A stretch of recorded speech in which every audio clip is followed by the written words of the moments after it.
Hello friends, it's Astro here and welcome to the November 2018 channel update, which, I mean, you can read that. It says, there's words there that say that. But anyway, hey, guys, I got to go to Pax. I wasn't planning on going. I didn't think I was going to get to go, but a buddy of mine said, hey, take this ticket, and whoop, I got to go there for the last day. I get to see people waving and like hooting and hollering to try and get probably some fairly mediocre t-shirts. I mean, they're for Rage, so, you know, I got to see people dancing and having a good time in some kind of weird dancey thing. I'm not quite sure what that was about, but that's fine. Look, it's PAX. You're going to have weird stuff going on. You're going to have people enjoying themselves, and oh boy, people were totally enjoying themselves. The costumes were amazing, and the food was wonderfully expensive. It was great. But the biggest thing there was PAX Rising for me.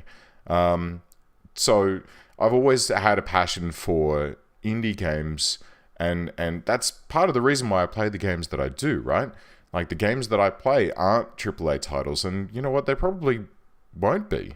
Well, I played Fallout 4 a little bit, but I got to see a bunch of amazing games and you know what? A lot of the games within PAX Rising were from local Melbourne studios, and it was really amazing to see what's coming out of my local area, right? I mean, I guess it goes to show I'm all about craft beer and supporting local businesses and that sort of stuff. And here I am, you know, supporting local games developers, and these guys just, oh man, they have such fresh ideas about what should make a game, and such, oh man. And the sense of humor in some of these games, like this one has some delightful, very Portal-esque jokes, as far as I'm concerned, sort of dotted through it as you bounce your way through as this sort of teleporting, growing, shrinking cube trying to make your way through a maze. It's really quite fun. But the best part was when I went to the Swinburne booth and I got to see some of the games that these are like third-year students, like in their final year, as their final project, going, okay, well, we're going to make a game. And they have to like project manage the whole game, pull a team together and get like artists and music students and all sorts of stuff. Like one of the crews there did a game that was like a little narrative story about a cat, like discovering memories of its childhood. What was it? Oh, God. I mean, there was one called Little Bit Lost. Oh, no, that wasn't from Swinburne. There was, oh, God, I can't remember. Doesn't matter. Oh, there it is. La Gata y La Luna. I can't speak Spanish. I'm sorry. I'm sorry, guys, from the La Gata game. It's about a cat and the moon. But this one is called Kiko.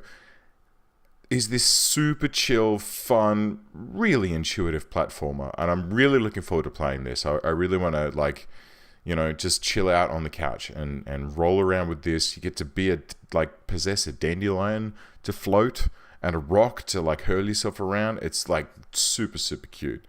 But my favorite one was this guy. I'm sorry, the guys from Kiko. I know you guys were really friendly to me, but this one just absolutely blew me away. It's like the premise of this is that you're a spaceman, and you're on the planet, but there's also a guy in a spaceship above the planet that has like a command console, and they have to type in commands to like open a door. Like, you need to get through a door. This guy, he's like, typey, open the door, please.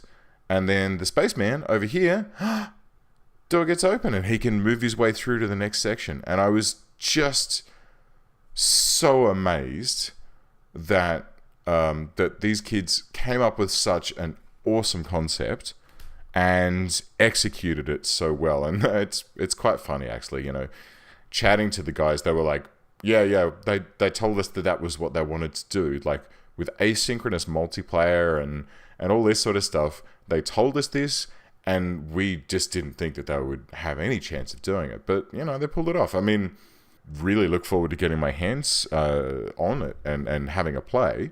It's voyagergame.net, so that's something that I need to, like, have a look at and see if I can, you know, get stuck into that. But holy dooly, I got so many business cards. I got some Steam keys. That's one of the artists that I met. Oh, there was Guile and Glory Firstborn. That was another great game. Man, there was just so much. Oh, and Ice Caves of Europa. I got some Steam keys for that too. I'll do a giveaway. Oh, speaking of giveaways, so I decided to do a couple of things. You know, let's roll into the channel update bit of this, right? So I decided to do a couple of things recently.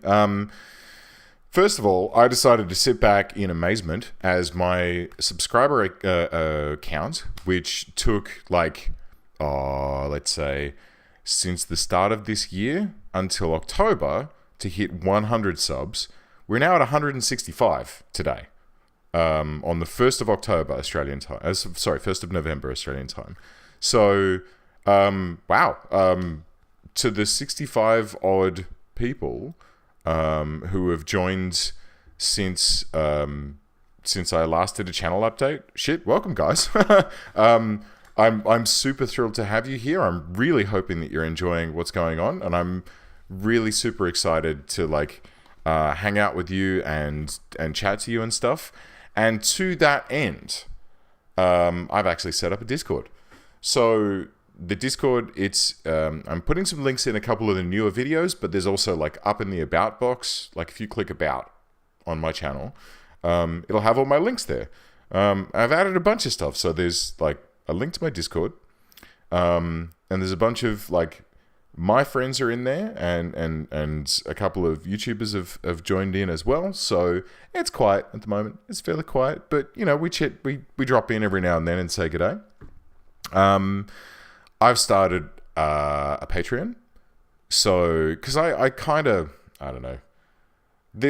For me, there's no such thing as YouTube monetization. I don't get money from YouTube, so I'm doing this absolutely for the love right now. So if you have a little extra, and if you'd like to say thank you, or if you'd like to help support me to buy new gear so that I can have a better face cam and not look like some kind of weird Oompa Loompa thanks to my terrible, camera and, crappy homemade lighting.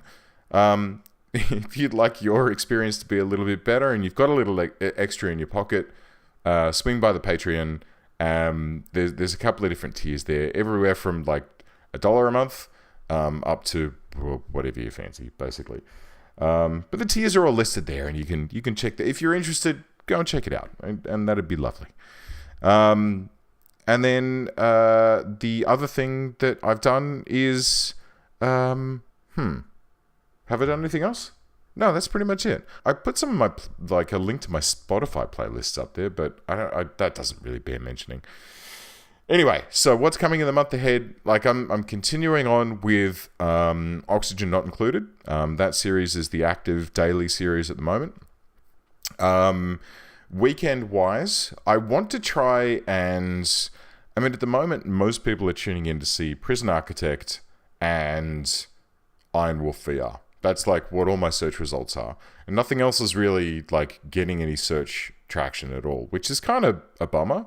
I'd like people to find my Oxygen Not Included series and, other non-Prison Architect things that I've made. But I guess YouTube's algorithm has decided to typecast me as a Prison Architect and Iron Wolf VR kind of guy. But, this is we're at the mercy of the computers here. So look, Oxygen Not Included, carrying on. There is a new Prison Architect in the works. Patreons will get access to it as soon as each episode is rendered. I'm going to put it up for them to see, and then we'll release it on a regular basis once they're all complete and ready to go. And I think after that, the next thing I'm going to do is start running through a couple of these indie games that I saw. I've got a few queued up and ready to go. I'm probably going to do them on a monthly. Monthly is a bit long.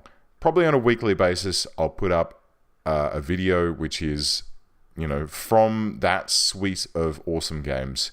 And yeah, guys, I hope you enjoy them. I hope you're enjoying your experience on the channel so far. I hope that you continue to experience good things here, and I hope that you stop by the Discord and say g'day. Because, yeah, look, no matter what happens, I'm doing this for fun. I'm doing this because I'm making new friends, and I'm doing this because, you know what, it's just kind of chill and a fun thing to do. So I'm glad that you guys are here to enjoy it with me, and I look forward to another month and then many more beyond. Thanks, guys. I'll see you soon.